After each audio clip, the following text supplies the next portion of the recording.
gentlemen, from LA to New York, Chicago to Mississippi, let's give it up for America's #1 funny man, Rodney.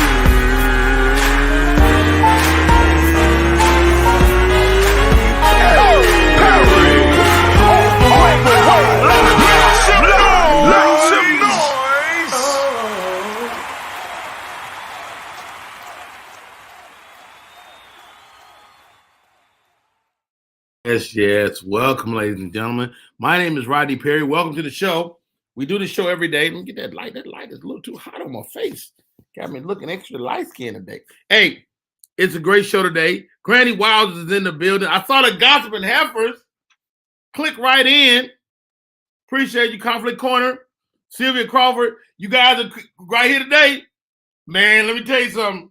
My co-host for today is going to be off the chain. I've been knowing this man, shoot, at least 10 years now, at least, if not 11 or 12. He used to come down to the Monique show, and I've been on his show. He's been on my show over the years, and he is absolutely a joy. I can't wait to bring him on. First of all, I was thinking about this today. Heard one of the young homies say he don't like a woman to wear makeup. I said, hold on, dog. Have you ever seen her without it? You can talk that trash if you want to. You think you don't like makeup, but I bet your ass do. I bet you love it. I bet you love makeup. You don't even know. All right, Alfreda's in the building. Let's get my folks in here. Boom. What's up, Miss Alfreda? Granny Wiles. Welcome, Sylvia. I see you. Conflict Corner. An incredible name. Matter of fact, I live on Conflict Corner because me and my wife stay in a damn conflict. All right. Enough of me talking trash today. Let's get the homie in here. You can catch him on his Cash App, $ Big Meech 7109. I wonder what that number means. Or you can go to his YouTube page and check him out like that. YouTube.com/Big Meech, MEACH1. Welcome to the show, Big Meech. How are you, sir? Hey. What's going on, honey? What's going on, world? Hey. Okay. You hit it with two fingers, two hands. Right. Okay, right. Yeah. Big Meech, I think you might have a distinction of being the first gay man we had on the show. I'm still popping virgin cherries. That's cute, honey. Okay. And it hurt too. Honey, I can still do it. Hot damn, we good. Shit. Okay. Hey. One thing I love about you, Meech, is you always unapologetically you. As you navigate this life, man. What do you love about you? Oh, that's a real good question. What do I love about me? I think what I love about me is that I have taken the time to do the work with me and still doing the work and understanding who I am. My migration down here to Atlanta 16 years ago now has helped me with understanding who I am. The stuff that I thought I knew about me developed more, and when it was time to get away, to prune the garden, if you will, we were able to go up in there and pluck the damn weeds. So, honey, hey, okay. I'm not mad at you, man. It's always a pleasure. I was doing a joke the other day. I said, you better embrace your gay brothers. You better. The revolution is coming. You better. Guess what? They still, gay, straight, whatever you are, we might need all of us. No, ain't no mic to that. Ain't no mic. We need everybody. Dude, they storming the Capitol, Meech. This is real. Listen, they've been doing it. It's just that this time they did it physically. Before it has been through words, it's been through legislation, it's been through congressmen and carrying on that they strategically put in office. This time they did it physically to let us know what this means. They had somebody who speaks their language. Now we could debate whether or not Agent Orange is a racist or whatever. He says he wasn't. But what he did was, wait a minute. Who is Agent Orange? number 45. You know, Johnny. Okay. You snuck me with that with me. Okay. It's debatable whether or not he's a racist or not, but what he did was he spoke their language. Okay. He spoke their language. So long as he spoke it very fluently. So as long as he had the one-hit wonders, because how he did it, whatever audience he was in front of is what he talked. So then those audiences, galvanized and gave him the numbers. So when they all came together, oh, excuse me. Wait a minute. Hold on. Let me take a little doo-wop. Get that man some doo-wop. Yeah. Last night wasn't supposed to come up like that, but okay. That's later. Anyway. Go ahead, man. But when they galvanized, it gave him the numbers.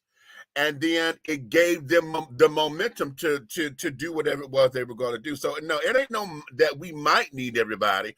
We're going to need everybody. What we have to do is come out of our heads as to what you think is going on in somebody else's bedroom. Who gives a good goddamn hell? We got bigger fish to fry.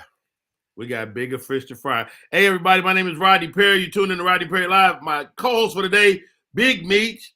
You can please go and subscribe to his YouTube page. Let me put it up here so we can make sure we handling business the proper way. The YouTube page is right there, youtube.com/Big Meech 1. Mad love, mad appreciation, man. Thank you for coming on today. Let's get to these hot topics, Meech. All right.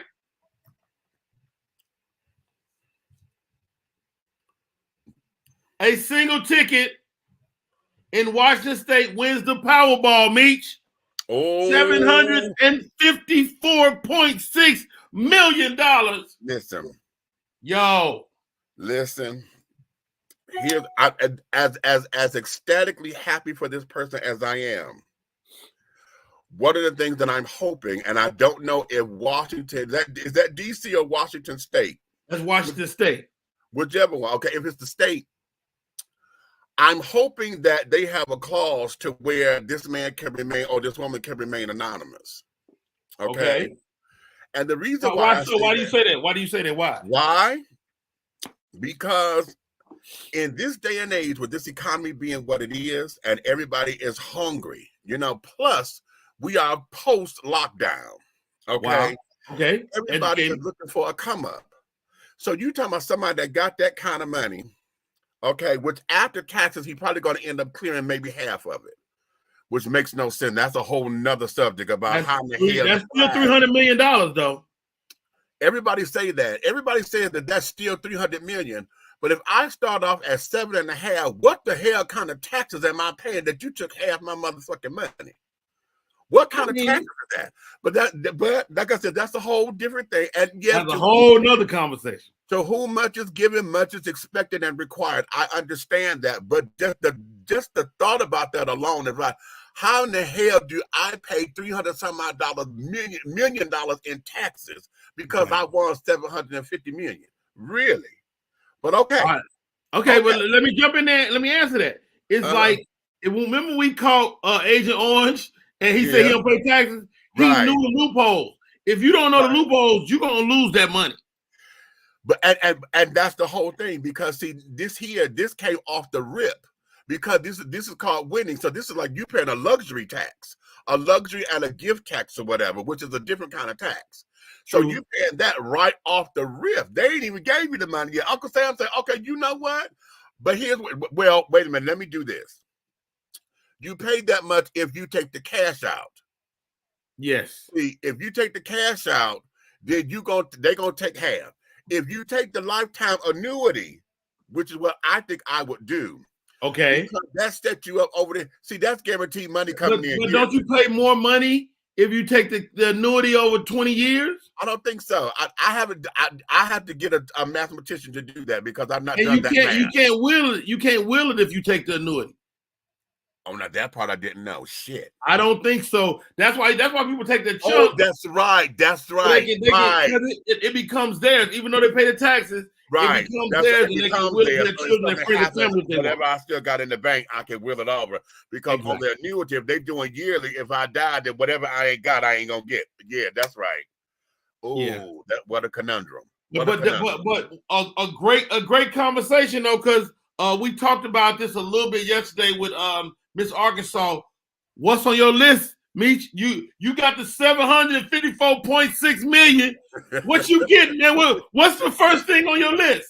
The first thing on my list is to get rid of all of my debt because I got student loans and this, that, and other. I'm getting that out the way first. That's chump change, though. You worried about that? No. Don't be worried. No, you got to worry about it because see now I'm still trying to build my credit score. I'm still alive, so I need a credit score. Even though I have cash, I still need a credit score because one of the things about this country is that you ain't shit without a good credit score. True. Okay. Right now I'm at 767. I'm at 685. Okay. Oh, you there? You right there at 700. You right there. I'm getting there. But we're working towards that. Okay. Now did you see this, Meech? They raised the high end. Like usually, if you had 800, you was A paper. They moved that to 850. How about that?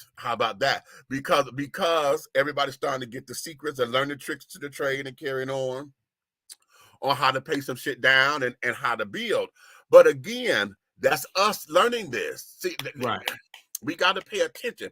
I don't like to say be woke about it because the woke children, honey, everybody's like, you better wake up. Well, honey, when you wake up, what do? You got to go to the bathroom, you got to take a pee, you got to shower, you got to get dressed, and then you got to go do something. And being woke ain't enough anymore. You know what I'm saying? Being woke ain't enough. Come on, Meech. Ain't enough anymore. Okay. So, right, Sylvia, capitalism. Say it, sister. Yes. Okay. So right now, in this country, you're not nothing unless you owe something. Hold on, Meech. You pay all your debt. What you get next? What how you gonna treat yourself? Oh, if to treat myself? Well, first off, I am going to get me. I don't want a real big house because everybody always wanted. I need something comfortable. I want something. Listen, now catch this. I want to be like Auntie Mame, honey, in the movie Auntie Mame. Bitch, when I go into my house, I want a Wonder Woman room. I want a Patty LaBelle room. I want a Stephanie Mills room. I need a Batgirl room. So that when I have my guests come over, I can say, okay, you go to the Wonder Woman room and it be decked out like that. I need, Patty LaBelle and Stephanie Mills, honey, they are number one simultaneously in my world of music. Wow. They are mother and daughter. They are the godmother and the Duchess of Soul. Yes. Okay. So I have to have a room to honor them. And then I have to have a Batgirl room. So when I make my Batgirl change or whatever, so I can click the little thing and my thing whirl around her so I can get all dialed up. I love it. But I want a house. I'm a car person, but I'm not real big on. Would you stay in Georgia or would you move somewhere else in the world? Now that's a good question. Georgia has been lovely for me because it was here in the South that I came into understanding me. Now, I'm from Detroit, that's my hometown or whatever. Detroit will always be my home. If it were to happen right now and I had the money, I would say I would go acquire property in Detroit because right now I could get a whole city block for nothing and build. For sure. And an entire block. How about that? But Detroit is coming up now. Detroit is coming up. Yeah, but it had no choice. Yeah. It had no choice because it hit rock bottom. So when you hit rock bottom, you ain't got nowhere else to go. Hell, if you already on the ground, shit, okay. Only place, if you go any lower, you going down to the dirt or up under. Yes, sir. Where else you going to go? But up, And hell, even a seed, honey, when a seed is underground, honey, if you water it right, honey, it takes root and then it grows up. So boom. Indeed. Okay. Indeed. Hey, here we go, y'all. My name is Rodney Perry. That young man is Big Meech, my co-host for the day. Here goes. Next story. Earthquakes in Turkey. Have you heard about this, Big Meech? Turkey is getting decimated by earthquakes left and right. Listen, that threw me. They said there were like 13 people initially that were killed. Yeah. The and death toll is counting. like 5,000 now. My God, today. Yeah. Listen, there's something going on in the Eastern, that Middle Eastern, whatever half of the world, that spiritually speaking, honey, we need to all tune into and tap into. I say this all the time. What we don't understand about Mother Nature done took a damn laxative, honey. What you do? Mother Nature done took a laxative, okay? And y'all know when y'all take that X-Lax, honey, your stomach get to rumble in the kiddo, you don't know what the hell is coming out, honey. You find out all that damn steak you done had for 6 years ago is going to pass through. Indeed. So what is happening is all of the corruption and what we have done to this planet, Mother Nature is cleaning it out. Now, we may not like the outcome. We may not like how it's happening. But the earth itself is cleaning itself up. Now, why this is happening and why so many people had to be the casualties of it, we may not ever understand all that. But spiritually, something is going on that we need to pay attention to, because my God, today, for them people to have to lose their lives, what's going on over there that we don't know about? Yeah, you know, and that is it a global thing we need to be paying attention? Like, I saw this story, and the reason I wanted to mention it is because this could be us any day here in America. Who knows? Listen, we don't know. Look at this snow. We done just went through this whole entire the first 3 months, maybe the last 90 days. We have just gone through a fucking cold wave that nobody knows.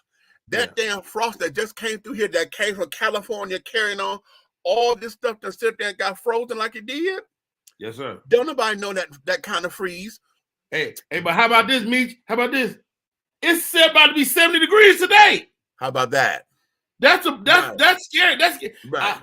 You right about the cold, but you can't have cold, and then turn around and be 70 degrees. Exactly.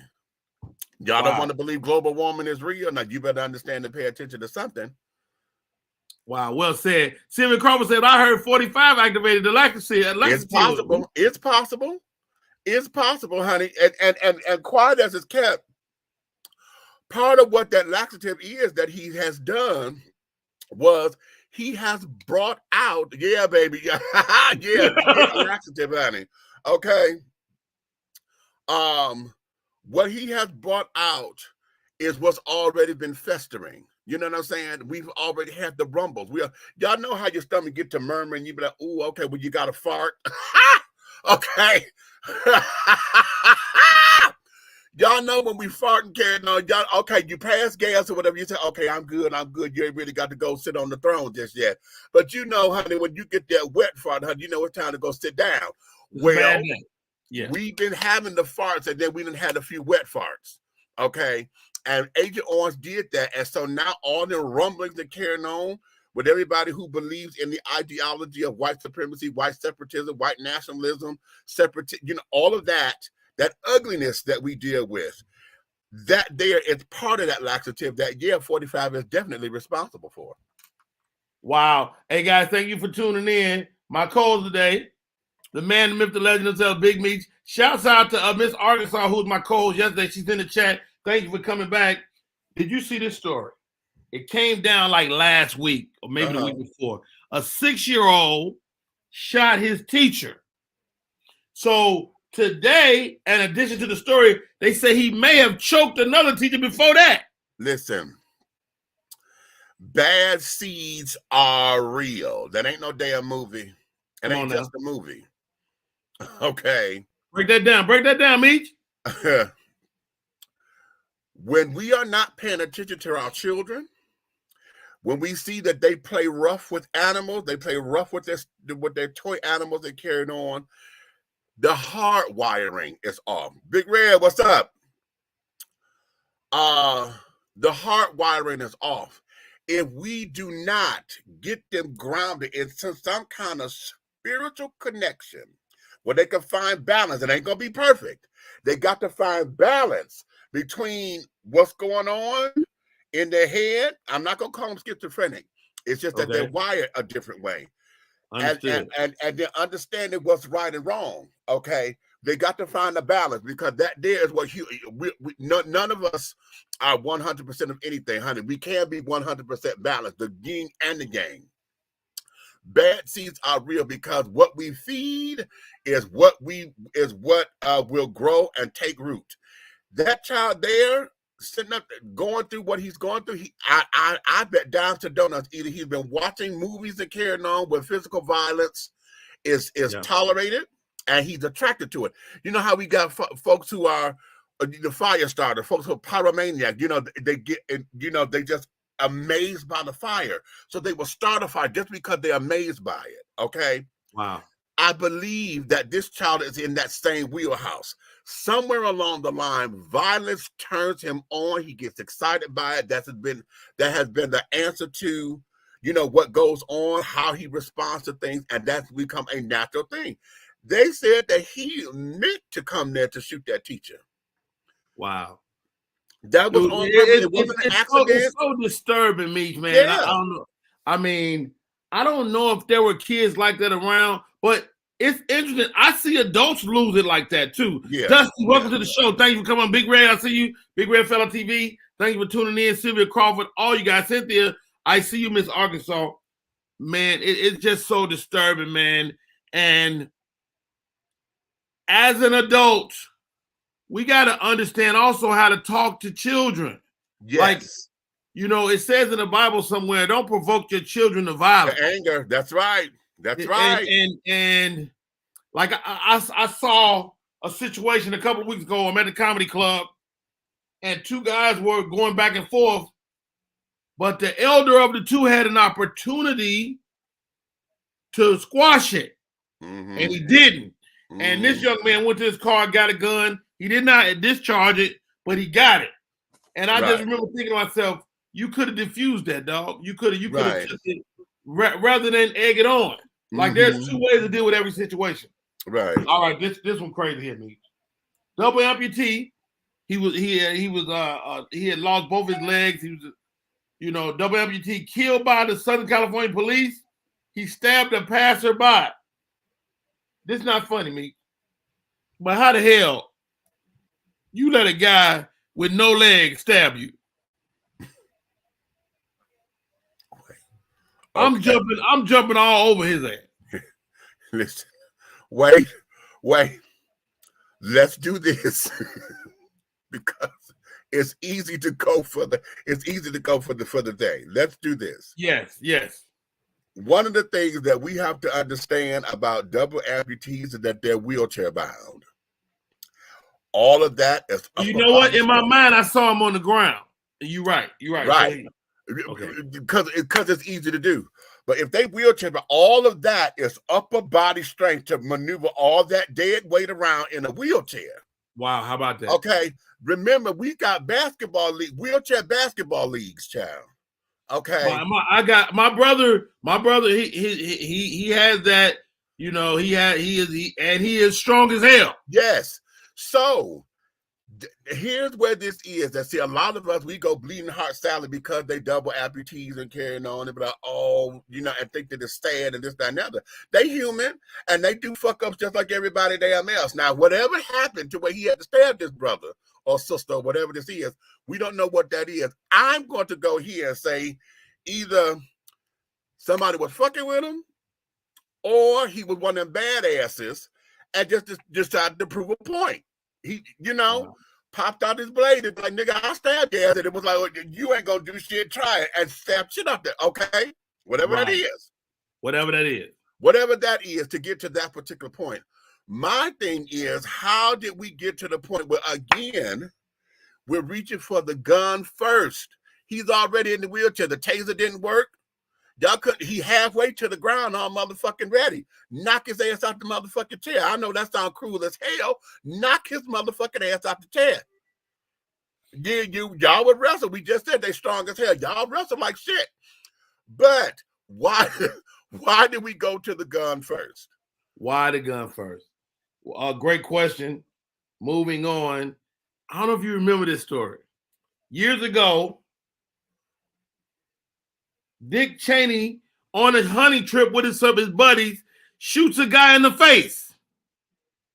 Yeah, that guy finally passed away at age 95 yesterday. This happened in 2006. Yes, because it was supposed to have been, they went camping. And Dick Cheney sat up there and said he saw something move, thinking it was a fucking deer, and shot shit out that motherfucker. I said, listen, we watched too many damn movies. What's the name of that damn movie? What Goodfellas? Not Goodfellas. One of them damn political movies, and they did that something similar to that shit. They did. Yeah, they did. In the woods and shot the shit out and killed. They killed that one in the movie. This is the same setup, and I think that was supposed to be what the hell this was.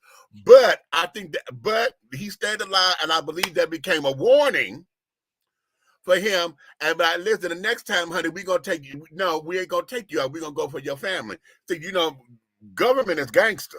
Government is gangster. But how about this, Meech? It raised the question in my mind: what do you want to be famous for? I mean, this guy is famous for getting shot in the face. If you could choose, and sometimes we don't get to choose, Meech, what do you want to be famous? And I'm posing it to everybody in the chat too. What do you want to be famous for? Or do you want to be a world-renowned author, a movie star, a TV star, a comedy star? What do you want to be famous for, Big Meech? What do you want to be famous for? Listen, I want to be famous for being the person who is a giver and a nurturer of mankind. Wow. And as selfless as that is, it can also be very selfish if the intention behind it is wrong. But at the same time, it is also one that has "I'm a doormat" written all over it, because most people don't know how to accept love and kindness and friendship and just how about that? Yeah, we don't know how to accept it because it's always given with conditions or some kind of string attached. And when you receive it, we end up wanting it more of it like a sponge. So we soak it up. And so that's how folks come back and they want it and they just receive. You got givers and you have receivers. Hold on, me. Sylvia said she was a doormat. Give, and you're like, wow. Okay. All right. Cynthia says, I want to be famous for helping lead more people to God. Come on now. All right. What this one says. Oh, Big Red says he want to be famous. The entertainer who made a change. Okay. Wilder says she want to be famous for loving people. That's beautiful, man. Now, you know what? Let me challenge y'all. I want to push y'all on that. Because right now, those are surface answers. Let's dig deep with that. Because when you say loving people, remember, there's also tough love, because there's some folks that where you got to lead, you got to show them the rough side of love. There's some folks, when you say leading folks to God, sometimes you got to let them hit rock bottom in order for God to work. Wow. And to manifest and to show up. So when we say that, we got to dig deep, because that surface answer, honey, gets us in trouble a lot of times. That's how we become the doormats, because a lot of us will sit up there and play the "What Would Jesus Do" card, and we forget that at one point in time, Jesus flipped over the damn tables too. Yo, hey, y'all, my name is Rodney Perry. Tune in to Rodney Perry Live. We got some more hot topics, and we're gonna take a break. When we come back, we're gonna ask me some questions, man. I said we need to do a question, because I think that one of the problems with heterosexual and homosexual people is we don't talk enough. We don't have the conversation. So up next, Ask a Gay Dude. Starring I'm ready. Bring it. I got you. Bring it on. It's gonna be great. I got you. I already know. Hey, y'all, I'm Rodney Perry. You're tuning in to Rodney Perry Live. Let's get a commercial up here real quick. Boom, boom, boom. We'll be right back. What up, y'all? It's Michael Sean, and I know you want to be a podcaster. You want a successful podcast. You want to give your views and opinions, but you just don't know how to do it correctly. That's why you got to hit up ShawneeScott.com. You want to be on radio, and you want to know how to build your radio career. ShawneeScott.com. She's done all of this. I've worked alongside her for years, and I will tell you the information that she can give you is on a value level that I can't even put a price on it. All you have to do is go to ShawneeScott.com. Your future, right now. That's it. Michael Sean. Yeah.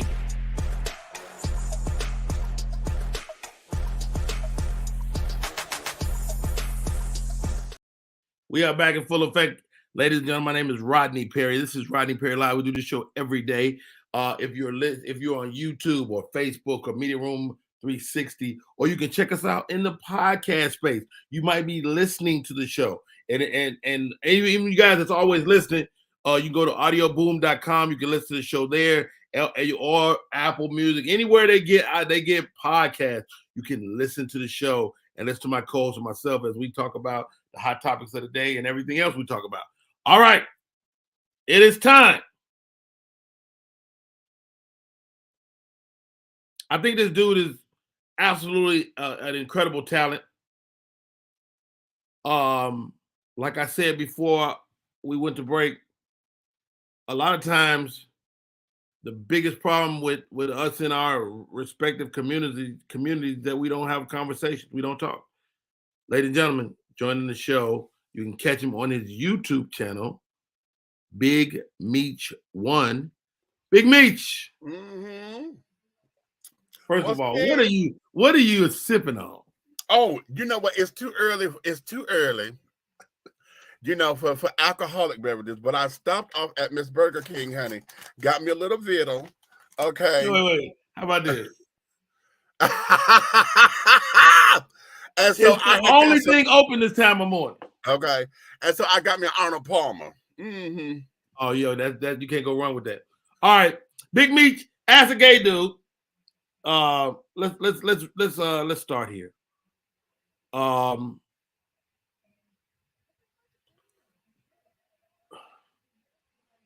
Were you always, did you know who you, I mean, I know you kind of spoke to it a little bit earlier. Did you know you were gay as a young man? Yes, but at the time, there were no words for me. Okay.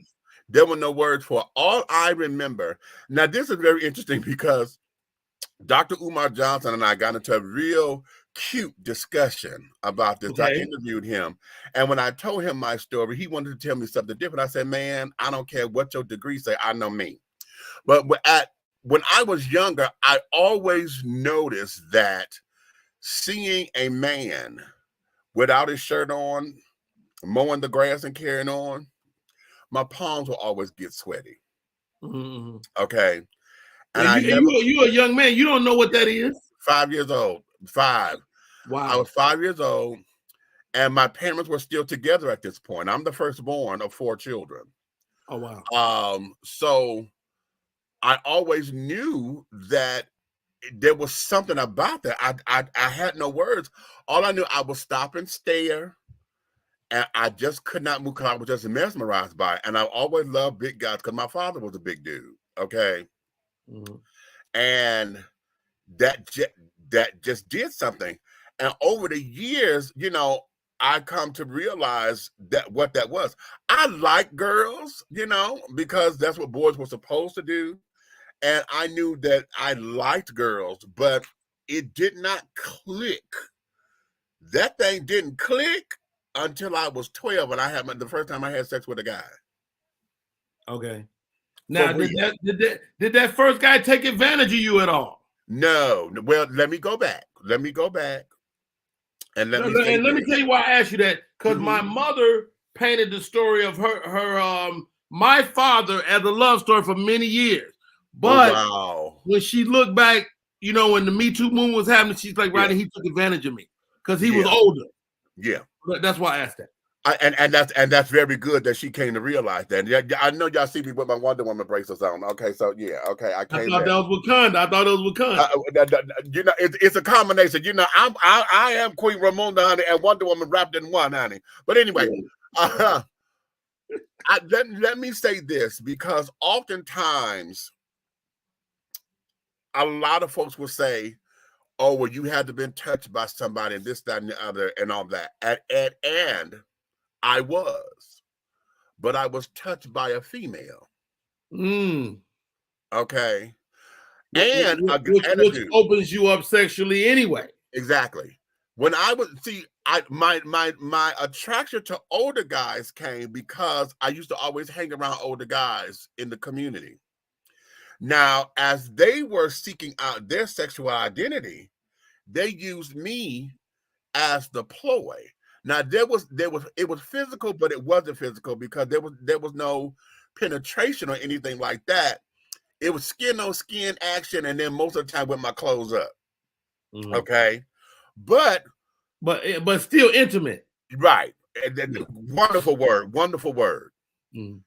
But I wasn't touched, to understand sex and carry on. It was a female who did that. I had a cousin a female cousin, that one of the ones that we had locked away because she had she was disabled, mentally disabled.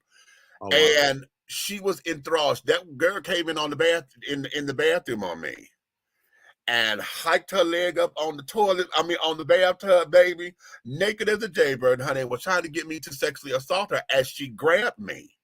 Wow. And it scared the shit out of me, honey. So and since that time, I had never ever went back over to that house and went inside. Plus, I hated going over to the house because it smelled like old lima beans. Yes, sir. Okay. Yeah. But she did that, and I was definitely afraid. And then fast forward, I had a sexual experimentation with an older cousin. Okay, because at that time my dad used to keep his porn and stuff around, so I was exposed to sex very early.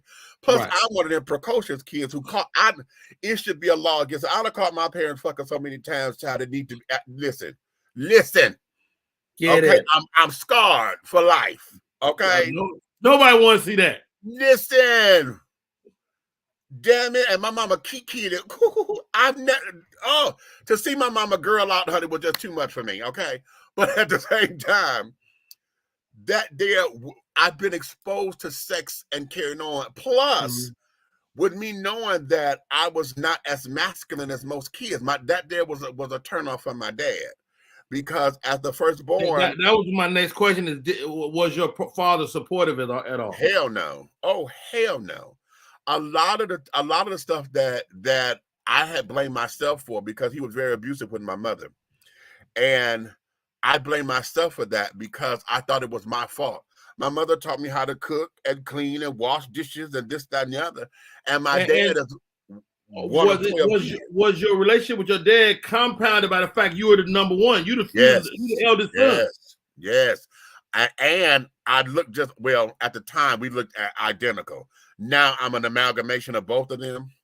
Yeah. But when I was a kid, my mother took me somewhere, and an old high school friend of my dad's saw me. He said, "Dad, he looked like this guy I used to go to school with." And my mother said, "Well, that's my husband." So at that time, I'm your firstborn, and the time that he had with his father, my grandfather didn't like me. My grandfather did not like me because when I was born, I was real high yellow. And my grandfather, coming from the southern states, did not want any of his sons to have dark-skinned women. So my mother told me when I was born that my grandfather told my dad, "That ain't your baby, because don't nothing that light come out of nothing that dark." Wow, how about that? Yeah. So my dad trying to prove something. And mind you, let me put this into perspective. My birthday is March 4th. My dad's birthday is November 26th. Okay. My dad was just a 4 month into turning 16 when I was born. Wow. Okay. My mother was 19 going on 20, because her birthday is May 22nd. Well, was. She passed on now. May 22nd. Okay. So you're talking about young kids who were told that ain't none of your baby. Okay.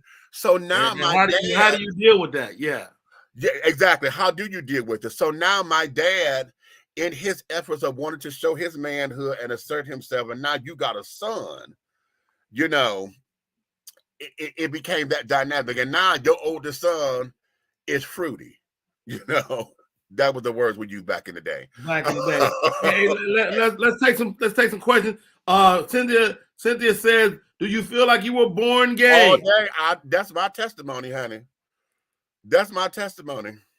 All right, see what Sylvia says here. There's no real legit difference between gay or non-gay. You're still seeking to achieve the same euphoric feeling. or being. Is that true? You know what? Let me say this, and I'm going to. I think I like that. I think I like what she says. One of the things that is innate to all of us is attraction, because it's not so much as gay or whatever. That's the thing. It's attraction. No one knows or can tell you why they like something. All you know is whatever goes on up in here, it just happens. You don't know why you're gravitated to that. You don't know why you like that. Good, Wow. bad, or indifferent. Like we were talking about earlier in the show, folks are just prone to it. So folks they have a talent for it. They're attracted to certain things. No one knows why. So for me, I realized that, yeah, I like girls, but my attraction to boys and men was so much stronger. And that's when the heavens sang and the bells whistled and the mountains crumbled and carried on. Because I had sex with girls, but it was sex and it wasn't fun. Okay, it was sex. Okay. But do you want children? Yes, I do. Okay. I do. But what God has done for me, honey, God has blessed me to be a mother of a house. And in that, another one of those giving situations, I have raised the world. Okay, I have raised the world. My siblings were my first set of kids because I helped my mother raise my siblings when she left my dad. Okay, so a lot of that, they're like my kids to me, and then they're parents now, so they're my nieces and my nephews, but they feel like my grandkids in a lot of respects. But I have kids, as far as they may not be biological, but I have children. I've lost children to carry on. My son was killed a couple of years ago now, and it's been rough. It's been 2021 has been a rough year for me, and but biological to say that my seed is still here, I would love that. But what I can say is this: if I don't have any biological children, honey, I've left my mark because I've raised some beautiful babies. Well done. Cynthia Rose said, is a guy gay if he always trying to hit it from the back? You know what? Why did y'all like asking that goddamn question? Because I'm gonna tell you something. Now, and also is hit it from the back. Hit it from the back and anal sex is two different things. Well, exactly. But see, women set themselves up for that question because you don't like the answer. You don't like the answer. If a man is experimenting sexually and finds out that he likes something, see, men, one of the things about men and being a male is that we don't have the luxury to understand our bodies the way women do. The way women do. Women's. Know what I sound like? That? What's the child's name? Okay, or women's. Okay, I'm delivered. Okay, yeah, I'm delivered. Yeah. But men do not have the affordability to learn their bodies like women do. Y'all got classes. Y'all know about Kegel muscles that carrying on. Y'all know the inner workings of trying to find your G spot, your A spot, the this spot, the that spot. Men, if we were to explore that, and I'm gonna put words in the mouths of heterosexuals. I'm not a heterosexual man, but I am a male. But if males were to do that, to learn how their bodies work and how their bodies respond to sexual stimuli, one of the things about ass play is that the G-spot for a man is his ass. Men don't know that because men think that that's gay. Okay? Yeah. We have a sex therapist. We have a sex therapist come on every Thursday, okay. And she told us that. Yeah. So a lot of men, if you are heterosexual, you have never had your G-spot. And heterosexual men won't, because in their head, okay, in their minds, it becomes that I'm too vulnerable. I've given up my masculinity. It becomes all of that. And it's very interesting that a man feels that way, but yet you want to bounce on top of something all the damn time. You bouncing on something ain't never vulnerable, okay? You bouncing up and getting riding and striding and carrying on and tearing it up. The bottom, big red is none of your business, but I'm going to put it up there. Are you a top or a bottom? Baby, I'm versatile, honey. I do it all. Oh God! It depends. Now, right there. Now you raise a son. Knowing everything you've been through, would you want your son to be gay? You know what? What I want them to be, the question is no. And here is why.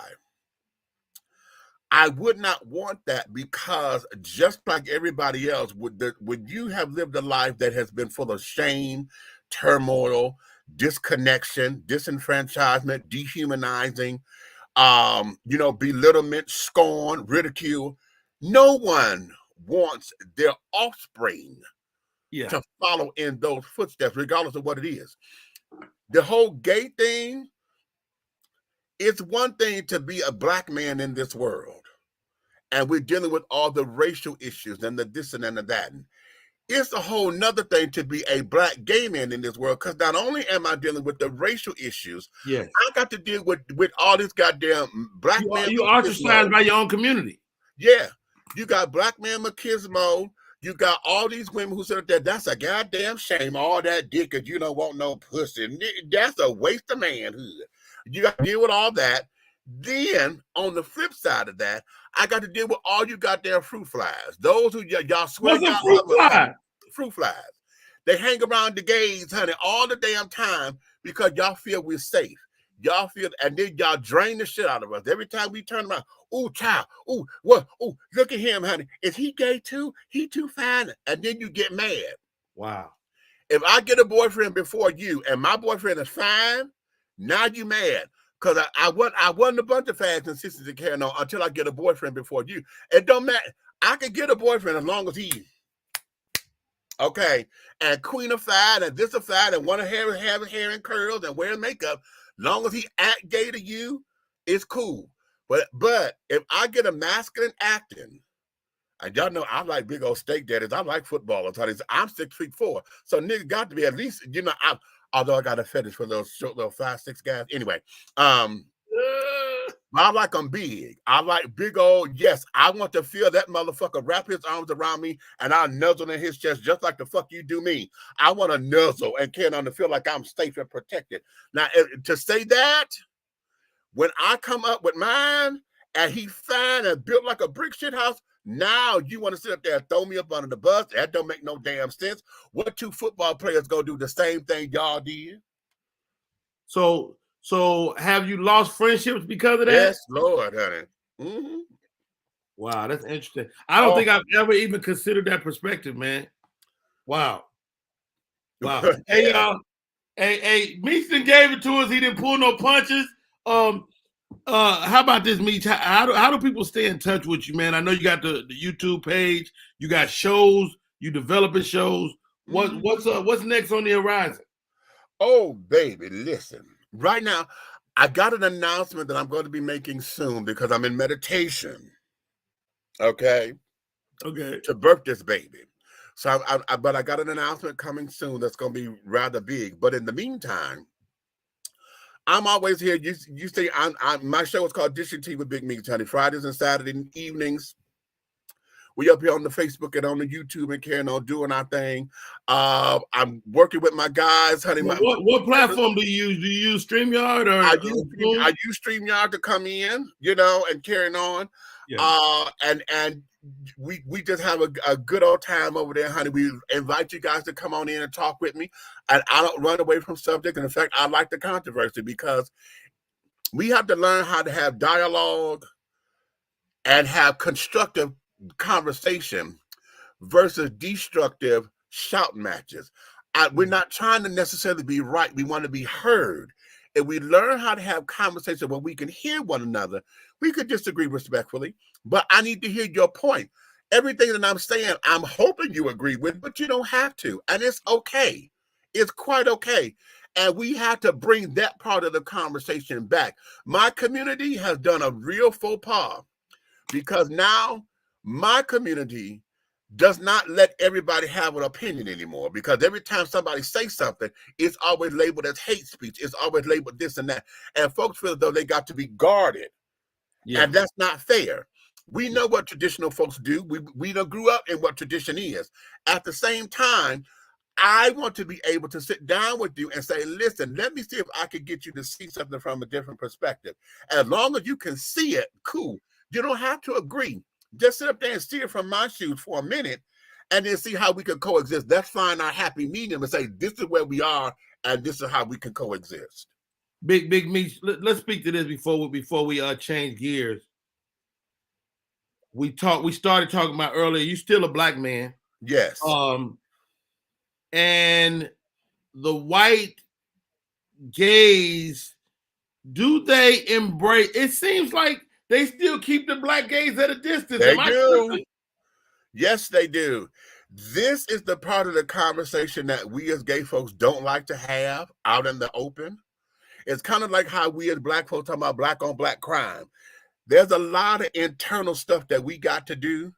And when I tell you that a lot of black folks get upset when the gay children compare the civil rights movement to the human rights movement. Okay. Indeed. They get upset.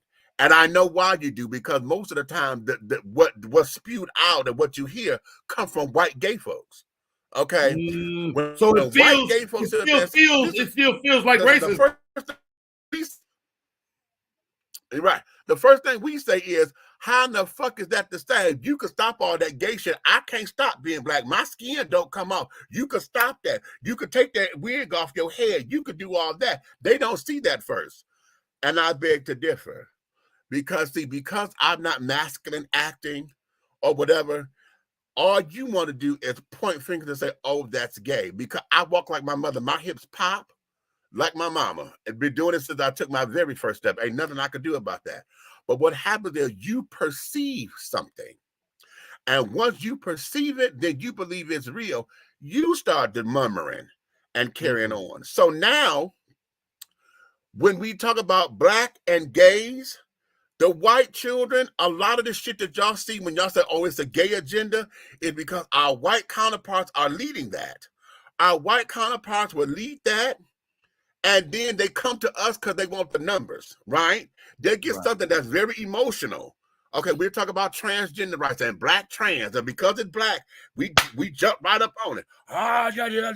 Because they need the numbers. But when it comes down to the funding, to get programs, to talk about HIV/AIDS, to talk about healthcare in the black gay community, the money don't get trickled down to us. Wow. This is why we have, listen, and I know straight folks, I know y'all get upset with this because I say this all the time. I know y'all wonder, how in the hell is it always a goddamn gay pride? You got June. Now, June is Gay Pride Month, right? Now, let me tell y'all here in Atlanta. June is International Gay Pride Month. Okay, that means across the globe. The globe, everywhere. Everywhere, right? But what we have is it's a separation because there's black gay pride. Why do we have black gay pride? Because it's another thing. It's a different thing. The big pride don't include us in the planning. A lot of our cultural, our culture, what we like musically and carrying on is not always connected and is not always welcome at the table. It is always the global this, that, and the other. So in order to feel included, black gay pride was how do they not include you though, Meech? Like, it seems like y'all should have a big seat at the table. Hello, I mean, there's so many famous gay blacks. But we don't. And then a lot of the famous ones are involved in interracial relationships. So their ear to the gay community is not necessarily black centered, if you will. It's globally centered. You know, now they would talk, black inclusion and this, that, and the other, but oftentimes, culturally speaking, we're not at the table. So we have black gay pride. Now, black gay pride does not have a month. What it has is that each particular city that celebrate black gay pride. I thought black gay pride was Memorial Weekend. That's in Atlanta. That's in Atlanta and Miami. You said Memorial Day weekend. No, Memorial Day weekend, that's in May. That's DC. Okay. DC. Labor Day weekend is Atlanta. Okay. So right. So let me give you a quick story. Let me get a quick story. So I'm in Miami, Memorial Weekend. I'm doing a show at the Civic Center, but it's also the Black Gay Weekend Black Pride Gay Weekend sizzle. Ah, yeah. I mean, so I go, so we come down the highway into by the Civic Center. They got a billboard for us that's as big as a house. But then we keep going about a half a block. The whole building is sizzle. Yeah. Nigga got his Speedos on. He having a good time. The weekend, the hotel is sold out. Mm-hmm. I'm staying at the Epic, which is across the street, and they have begun to, fill that up as well. Right. I'm on Monique's show. Yeah. Monique got a huge gay following. Yeah. And so they see me in the lobby. They was like, "Nigga, what you doing here?" Right. They came for you. Yeah. Yo, me, I was like, "Nigga, I ain't here for that." but they came like, you know what? Yes. So I got some pictures with about 12 gay niggas that in the lobby. And they was good guys. Only one dude tried to play me a little bit. He rubbed his finger down the back of my neck, and I was like, "Dog, listen. And this is just listen. You a man, and you know what it is when you come up on something that you like. We gonna make the play. You gotta try. We gonna make the play, okay? Luckily, and see, this here is what it is. Because luckily, you was not one of the ones who could be violent, and it had got to fisticuffs, okay? Yeah, and that's the thing that we have to watch. First of all, you get your ass whooped by some of these gay dudes. You get your mama ass beat. Big Meech 6'4". Don't mess with him. 6'4", 380. Come forward if you will. Now I'm not saying, and here's the thing, I don't mind an ass whooping either. See, I'm old school. I don't mind an ass whooping, so it don't bother me one way or another because I'm still gonna come up lovely. Wow, man, such a great conversation, Meech, man. Thank you for being frank and having fun and being the coach for today.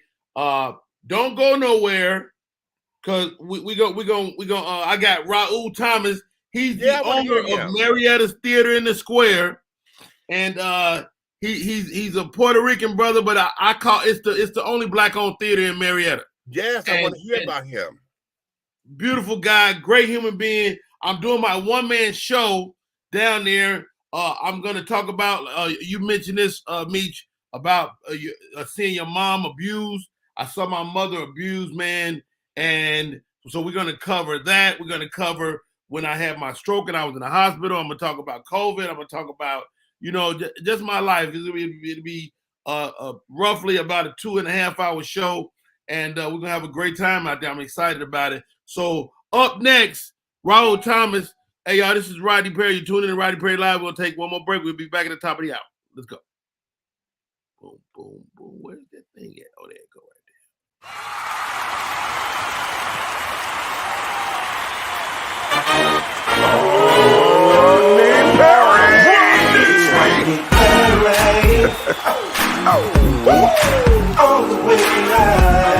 Get ready for America's #1 funny man.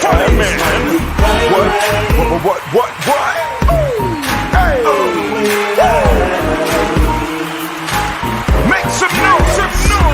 Ladies and gentlemen, from LA to New York, Chicago to Mississippi, let's give it up for America's #1 funny man, Rodney.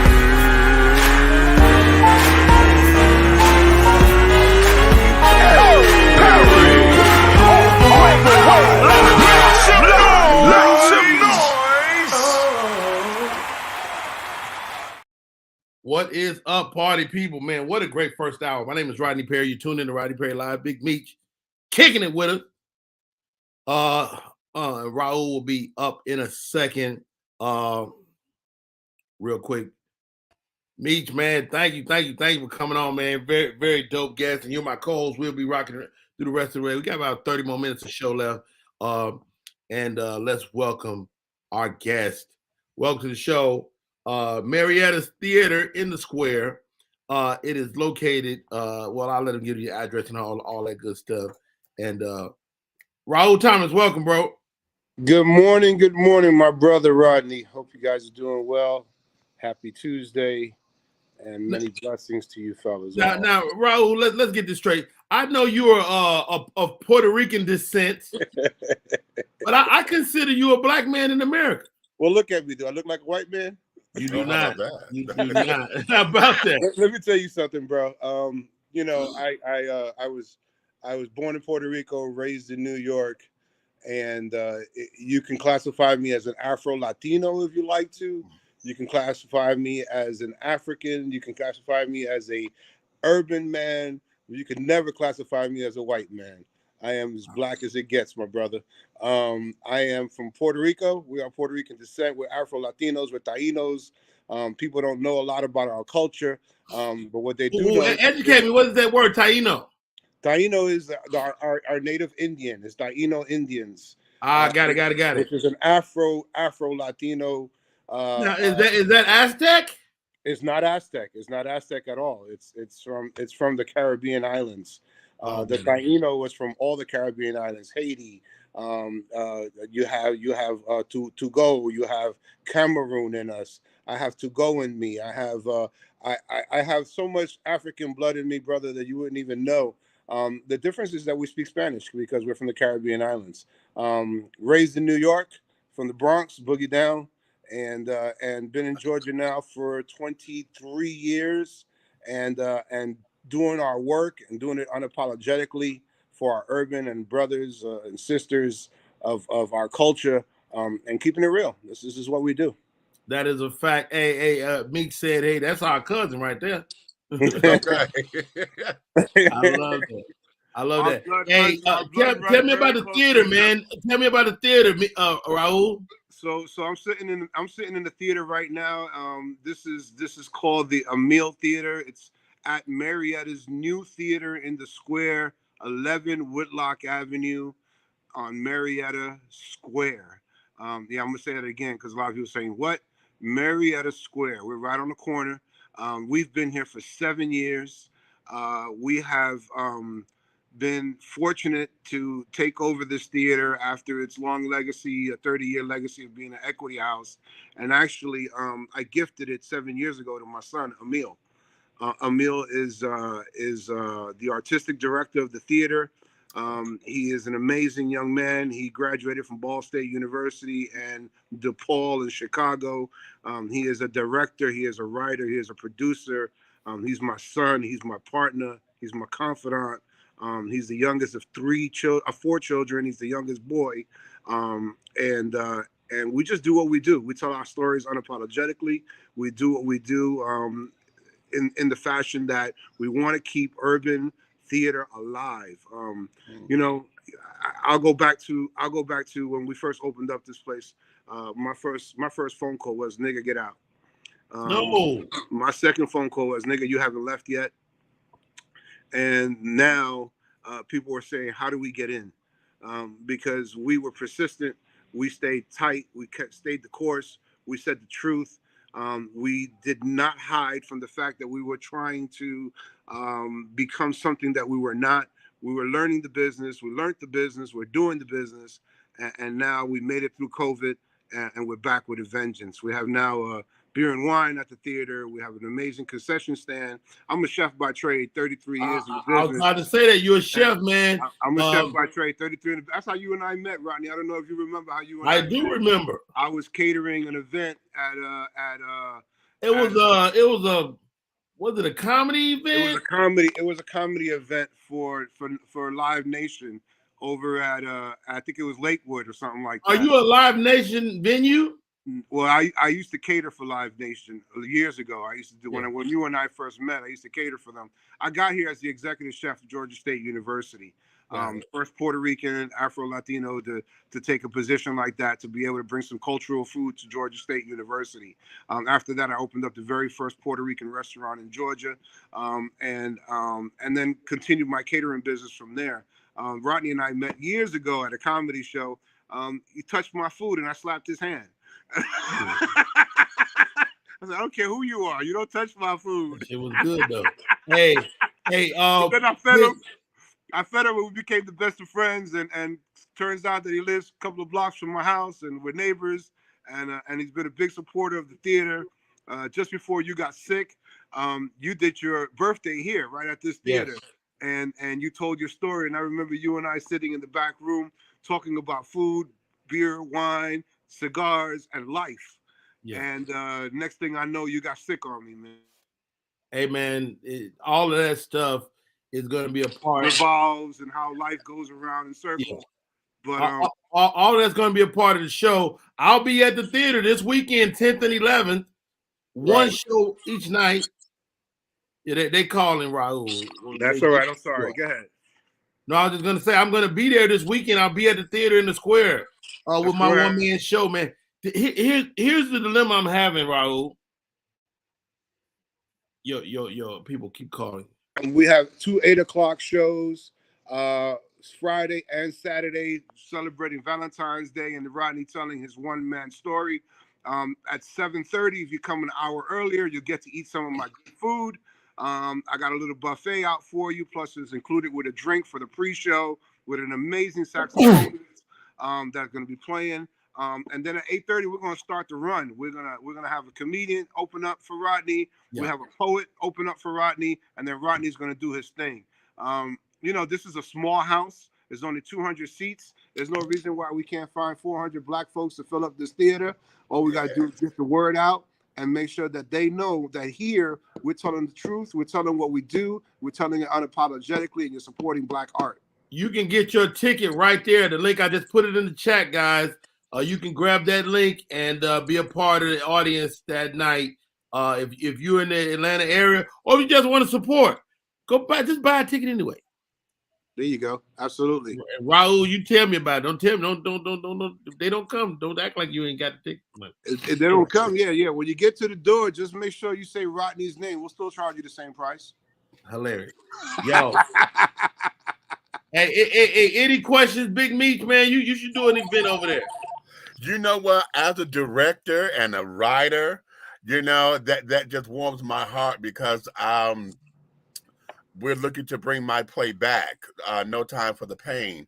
So I am very big on supporting black businesses and carrying on. And I wanted to sit down and this is my first time in counting. You said 7 years, so I'm late to the table. But I still got an appetite, honey. So I don't mind leftovers. We finna go to pluck this thing, honey. Well, just because you said that, I'm not going to shame you. Oh, how about this, Big Meech? Check this out. Okay. Right. Okay.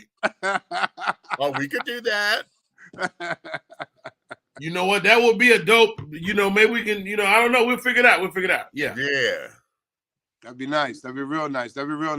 Listen, Mama Miss in the building. Hippie Goes is also on the line, man. One of the people that helps us, behind the scenes. She makes sure that the audio gets disseminated. Thank you for popping in today, sis. Wow. This afternoon, it goes down. We finna argue. My other podcast with Rito Brown is going down. But today, we're talking to Raul Thomas. Raul, talk to me about the other events coming forward. I mean, I looked at your calendar, man. You got some great shows coming up. Yeah, brother. I mean, Emil has done it again, man. He has put a lineup together it's just tight. It's just real tight. Obviously, you're opening it up for us this year. I need Emil. I may need Emil to look at my show and see if he can help me with the multimedia aspect of it. Well, there you go. Yeah, definitely. We have a small production house in here too. You know that.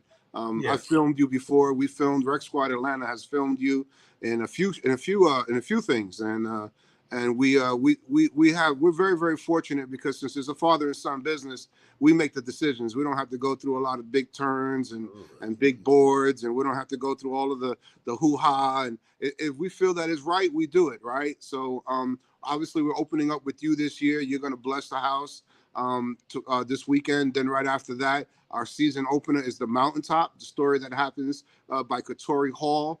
The night before Martin Luther King passes away, what would have happened? It is a fictional story, but it is an amazing story. Second time doing it here at this stage. Right behind that, we're doing Raisin in the Sun. Raisin in the Sun is a classic, and we just want to keep things on the classical end right now. Coming out of COVID, we don't want to do nothing too dark. We don't want to do anything too crazy. Right after that, We're doing a tribute to Selena, the Texan queen. So we're going to be singing her tunes. We're going to be celebrating Hispanic Heritage Month. Even though she is Mexican, I am Puerto Rican, we are Latino. So at the end of the day, as all of us, if you look at us, we're Afro-Latinos, we're blacks. Where our roots are running with the red blood of the black man.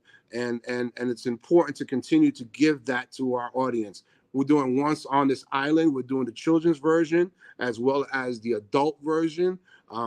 Kids will be coming out of our summer school program this year. And then we do our classical shows, which is 7 years in running, The Gift of the Magi 2.0, written and directed by my son, Emil Thomas. And then after that, we're doing Frosty the Snowman for the children. But in between all of that, we have some amazing shows running through. We have a Luther Vandross show coming in now in April. We have Cotton Club by the famous Step Stewart coming in as well. He'll be doing some stuff here. Palmer Williams will be doing Palmer and Them here as well. This is Palmer's house as well. Palmer Williams comes here all the time. It's one of my brothers, just like Rodney. That's my boy. And we're doing some big things. We just need to get the word out. We need people to know what's happening. We got some Spanish comedy coming in. A guy named Gabi Alicea. I'm flying him in from Puerto Rico.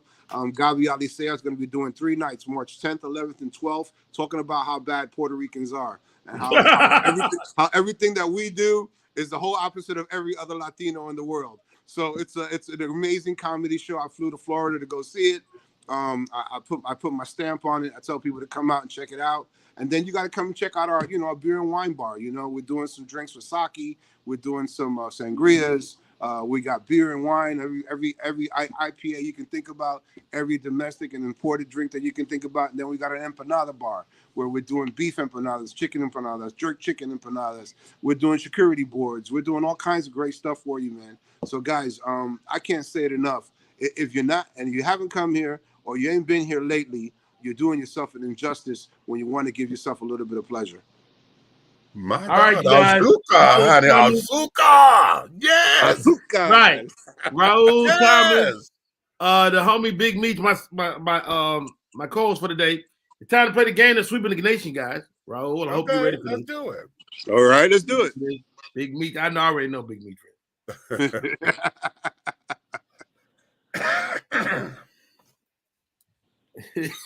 The name of the game is This or That. I'll give you 2 things and you say this or that. All right? Okay. Real easy. If you feel like explaining, you can explain. If not, don't worry about it. Bow-legged or pigeon-toed? Raul. That. Bow-legged or pigeon-toed? Which one? Say it. That. It's not. You're not saying this or that. You're just saying which one. Which one of the things you'll prefer? Bow-legged. Why? Yeah.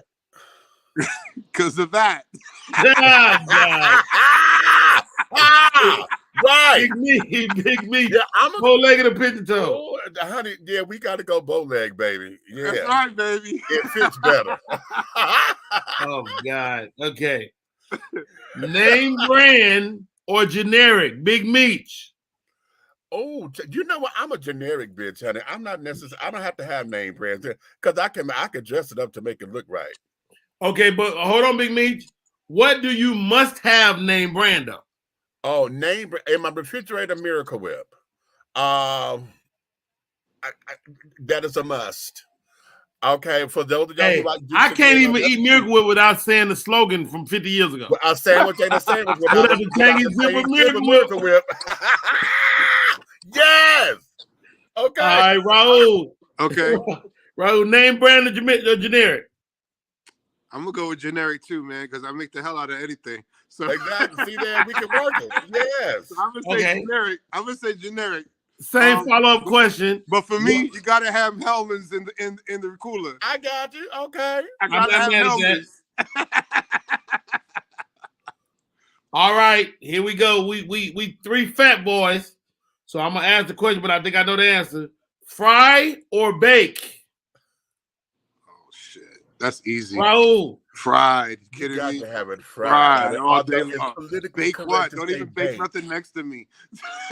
I got no. Put that bitch in some grease, honey. And if you That's really right. want to fuck with me, honey, put in And if some you really want lard to or give me some something peanut good, oil. give me some lard. Okay. Oh Yes, God. God. Okay. That might be your long lost brother. All right. Neat or junkie? Raul, neat or junkie? Junkie. Oh Lord. Really? Junkie, How would yeah. you say that? Junkie, yeah, junkie. Cause I'm always in a rush, man. So Yeah. I have people cleaning up behind me, man. Yeah, You good know for what? you. And I got to get to that point because I need to hire a cleaner. Right now, I'm junkie as fuck. Yeah. I mean, I'm a guy that does 2 or 3 events a day sometimes. I'll change my clothes twice a day. So, I'll say a little junkie. All right, Big Meech. Oatmeal cream pie or honey bun? Honey bun, baby. Honey buns. Honey buns. Honey You buns. don't have to say nothing no more. Honey. Raul, Yeah. Honey oatmeal bun. cream Honey pie, honey bun all day bun. long, man. Honey bun. Honey bun. Really? Yeah, man. I was a I poor like. man. I'll give I me a grew up little poor. Debbie's cream pie all day. No, I grew up poor, man. I could only afford a honey bun. I'm gonna let that be. That's too easy. I'm gonna let that be. You can say, ain't nobody scared. Okay, here goes, guys. Raul Thomas, Okay. hotel or home? Oh, damn. Nah, home. Home. Okay. Home. Home. I don't see it enough. So Right. Yeah. Yeah. Big Beach, hotel, nice hotel room, beautiful 5-star, beautiful hotel. I know. I love it, and yeah, I I get could it. I could do that, but my problem is that I'm not home enough. So to me, home Right. looks like a hotel. Right. I'm gonna say the same thing. I'm a prefer home, but I love a good hotel because I know they're gonna clean up.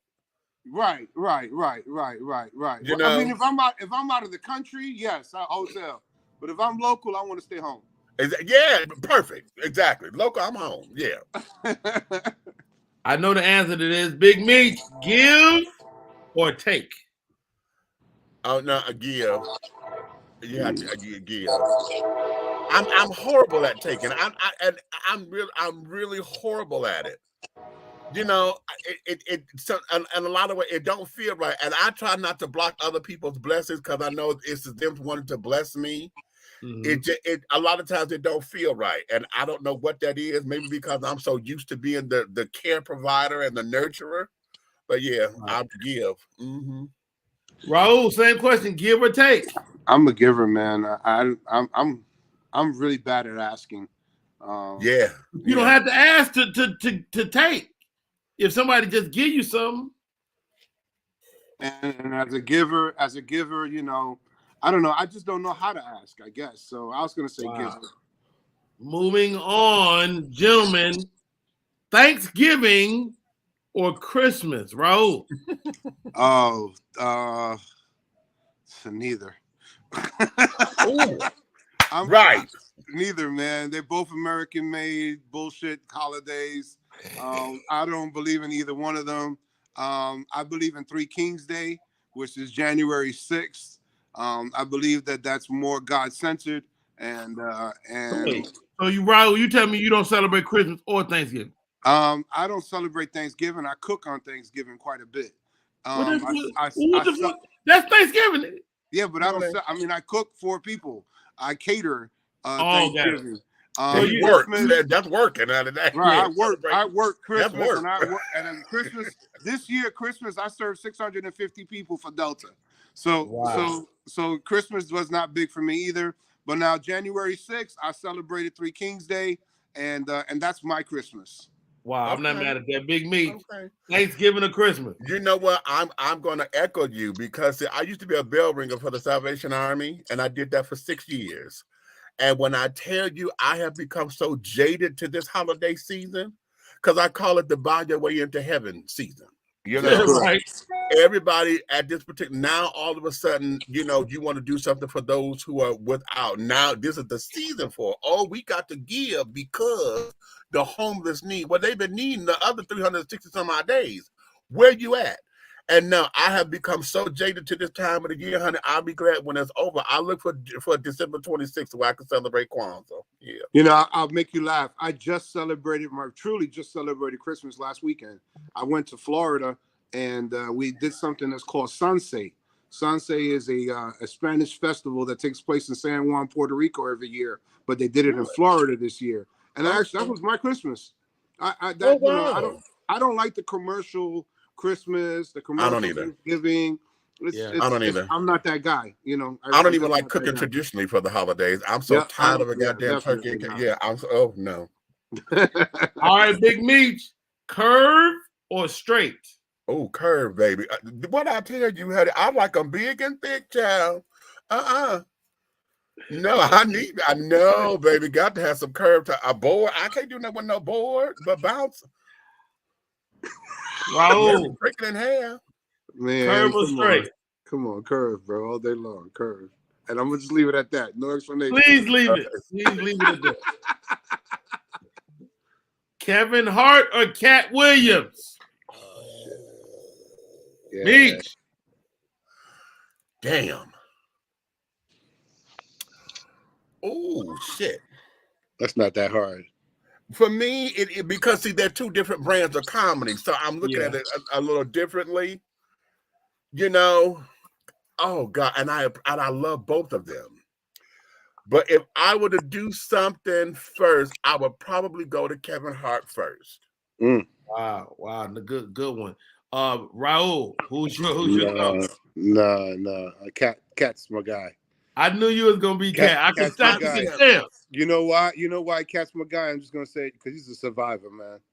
That man have been in and out, and he's back out, and he's a survivor, and he keeps it real. And if he's fucked up, he's fucked up, and he's right, he's right. If he's not good, he's not good. There's no lying in him. He's just a true cat. He's just a true cat, and I really love his talent. I love what he does. You know, Kevin Hart's okay. He's good. You know? But I'm old school, man.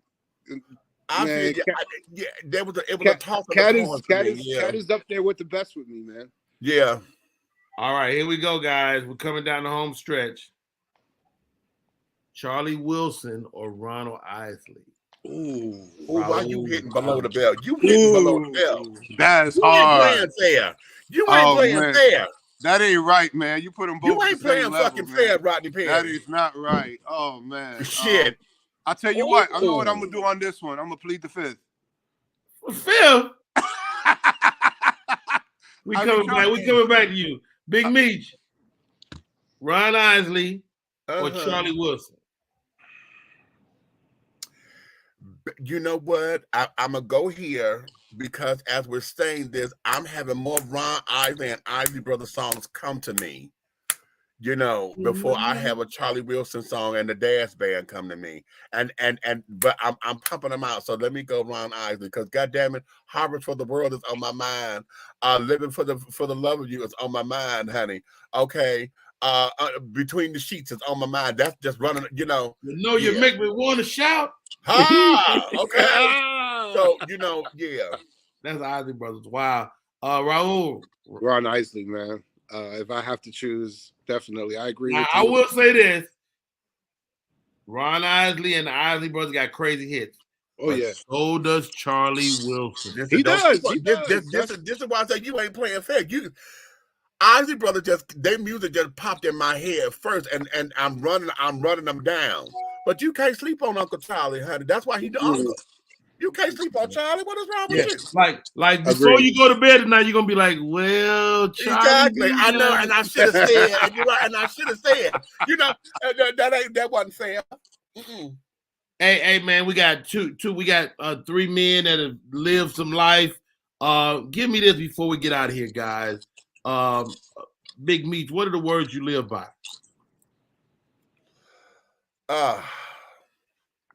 It's 2 phrases, and I know one of them I coined. I think I coined the second one too, and one of them is God cannot create anything that God is not.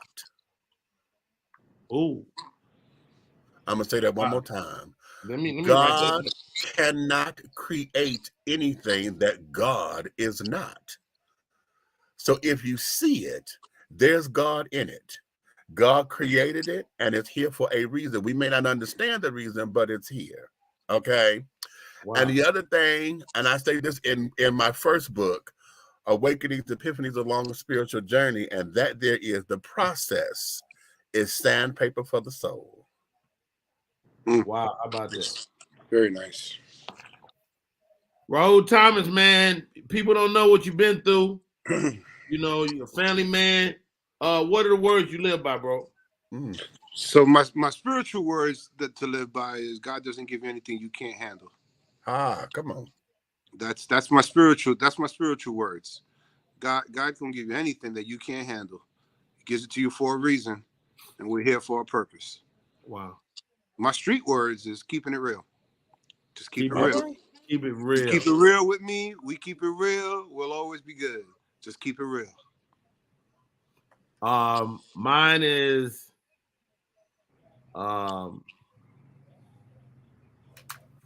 if you stay true, everything kind of works out. Okay. And if you stay ready, you ain't got to get ready. That's it. That's right. There you go.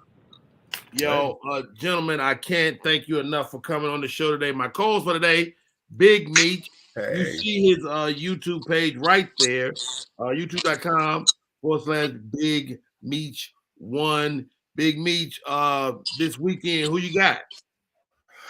This weekend it's going to be us, child. This coming Friday, we're not going to be. My partners, my team members, honey, Sway. They just released their new single called "The City Shuffle." It's a new single out where we want you guys to come out and learn the dance, but then put your swag on it. So it's called "The City Shuffle" for a reason. We want you to rep your city in the dance. Oh, so love this it. Friday. I'm going to be with them as they're going to be out in I think it's Decatur somewhere. I don't have the information in front of me. But I'll be with them Saturday, honey. It's going to be hot topics, and we're going to go to the cards, honey, because it's time for me to get down and dirty when it comes down to dating and things. A little after dark stuff that folks love to talk about but don't want to be about. Yeah. Come on now. Come on now. Man, thank you. Don't leave yet. Raul Thomas. Marietta Theater in the square. Correct. You told us what we got coming down the pipe. What you got this weekend, though? This weekend we got the big, the famous, the great, the good-looking Mr. Rodney Perry coming right on this damn stage, boy. I just can't wait. I love you, bro. You know that, man. I'm excited about this weekend, man, and I'm glad we finally are getting this thing done. And the world can kind of, it's one thing to be a comic. It's another thing for people to see the dramatic side. That's right. Of some of those things. So this is what I learned, Raul. People don't know what a one-man show is. No, I got people calling me saying, "What is he doing?" And I'm like, "A one-man show." And they're like, "Oh, it's a one-man show." They're like, "It's a one-man show, but it's 4 people on the flyer." No, dummy. Yeah. Right. I'll tell you about the calls I've been filtering all week. Oh my God, I can only imagine, man. It's crazy. Yeah, but listen, we'll explain it to him. Weekend, We'll explain it to him, and maybe it'll create another, another market. You know what I'm saying? Yeah, absolutely. For listen, to do, people just need to get out. We need to get back out. We need to live. We need to stop fear mongering and all this craziness, and we need to get out and we need to support each other. And we need to do what's right for your soul and for your mind. If you are not challenging your mind and you ain't challenging your soul, you are not living. Real quick, man, y'all both spoke to this, but before we go, how did you make it through the pandemic, Meech? Very, very carefully, child. After I got over my fear of being out, when we first started masking up and carrying on, I was upset about that shit. Because I went to the post office and the way how folks were backing up from it, I said, okay, it's me. I done got mad. Let me take my ass home because I've been to cuss somebody out. Once I got over that and realized that this was all a ploy and it was about fear mongering and trying to get us to be at each other like that, then it became, okay, I can handle this. One of the things that we had to learn about isolation is that we had to treat isolation as as a joy, and we had to learn the lesson in it. A lot of us don't know how to sit still to ourselves. A lot of us, like you said earlier, Raul, we're not home long enough. We spend most of our lives waking hours on somebody else's job. We're never home unless you're on the weekends. And then when you come home, all you're doing, your 3 S's, okay? Yeah, right. Your 3 S's, and then you got to get up to go run to try to take care of the home. Everything else, you may spend maybe 8 hours inside your house. That's you know correct. what I'm saying? That you're paying all this fucking money for. So That's the right. pandemic showed us how to love myself, how to be in my own company, how to sit down there and date myself and carrying on, what I like, what I don't like about me. And I learned how to enjoy me. That's what it taught me. Wow. Raul, you got the last word, man. How did you make it through the pandemic? You know, it's funny because I stood still. I stood still and I let God just talk to me and just give me what I needed to be doing so that I would be ready for the next step. I'm gonna try to make this real brief, but you know, I hadn't told you when you caught it, you were a big reason why I started being really, really careful.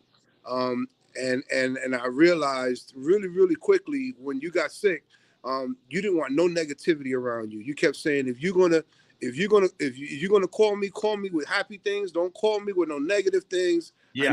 I need to get through this. And you were probably one of the first people that I know that caught it. And I was able to acknowledge and say, wait a minute, we're the same body size, we're the same blood type, we got the same things going on. I got to take care of myself. I got to be careful. But then I also started realizing the fear mongering and the nonsense that was going on. And I realized that I needed to live life. So what I did was I bought a food truck and I went out there and I started selling food. And I made the best I could out of it. I took my skills and I just went out there and I worked and I just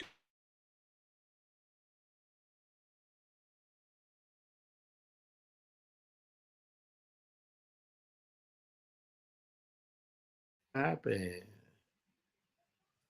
Mic check 1 2 1 2. Everybody there? Yep, Yeah, we're here. All right, guys. I wanted to keep my mind healthy and keep my mind going. And eventually I caught it. And you know, and I made it through fine.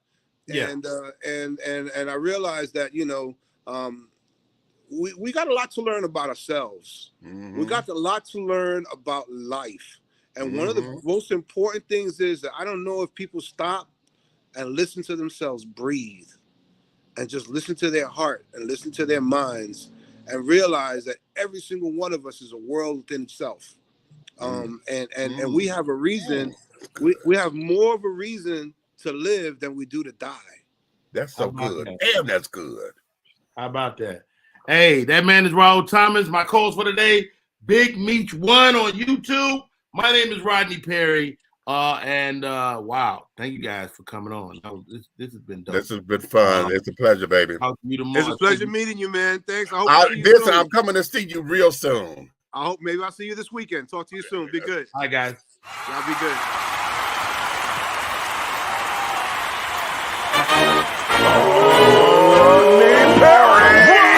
Rodney Perry.